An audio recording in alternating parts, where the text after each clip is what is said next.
नमस्कार आप सभी को। मैं डॉक्टर ज्ञानती सिंह, मैं हृदय रोग विशेषज्ञ हूँ मेट्रो हार्ट हॉस्पिटल नोएडा में। आज मैं आप लोगों को एफएफआर के बारे में बताना चाहूँगी। एफएफआर फ्रैक्शनल फ्लो रिजर्व जो है वो एक तरह की जांच होती है जो एंजियोग्राफी के बाद की जाती है। ये बेसिकली बताता है कि जो हार्ट की नसों में जो ब्लॉकेज है वो कितनी सिग्निफिकेंट है।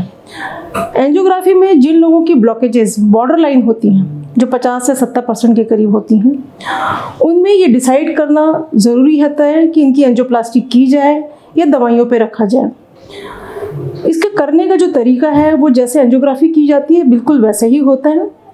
इसमें जांघ से या हाथ की नसों से एक ट्यूब लेके जाते हैं जो हार्ट के ब्लड वेसल्स तक ऑस्टिया पे रखते हैं, और उस ट्यूब के थ्रू एक प्रेशर वायर लेके जाते हैं जो जिस हार्ट की नस में ब्लॉकेज है उसके थ्रू वो प्रेशर वायर जो है ब्लॉकेज के नीचे रखते हैं और प्रेशर डिफरेंस देखते हैं कि ब्लॉकेज के नीचे कितनी प्रेशर है और ब्लॉकेज के ऊपर कितनी प्रेशर है। इसकी रेशियो ली जाती है। ये रेशियो अगर 0.75 से कम है, इसका मतलब 0.75 या 0.65 वगैरह है, तो ये सिग्निफिकेंट है। इसका मतलब जो ब्लॉकेज है वो क्लिनिकली जो है, फंक्शनली जो है वो सिग्निफिकेंट है, और ऐसे लोगों को इसका इलाज करना जरूरी है, एंजियोप्लास्टी करने की ज़रूरत है।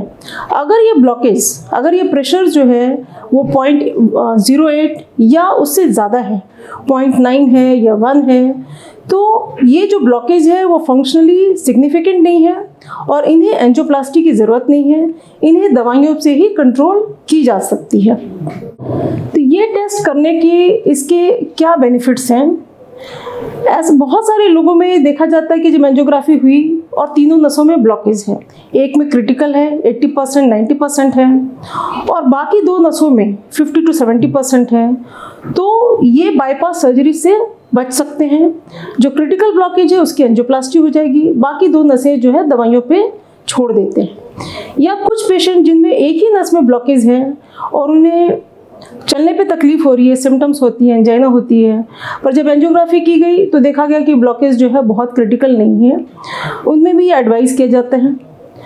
और अगर एफएफआर सिग्निफिकेंट है 0.75 या उसकी कम है तो इनमें एंजियोप्लास्टी की जाती है। पर अगर ये ब्लॉकेज एफएफआर का जो रेशियो 0.8 या 0.9 आता है तो ये दवाइयों से भी ठीक हो सकते हैं। इससे फ़ायदा क्या होता है कि अगर ब्लॉकेज क्रिटिकल नहीं है तो एंजियोप्लास्टी या बाईपास सर्जरी का जो खर्च है उससे बच सकते हैं, इसके जो होने वाले जो तकलीफ़ें हैं उससे बच सकते हैं, और बहुत सारी जो हार्ट की मल्टीपल दवाइयाँ हैं जो स्टेंटिंग के बाद हमें या बाईपास के बाद हमें लगातार लेनी होती है वो भी कम हो जाती हैं।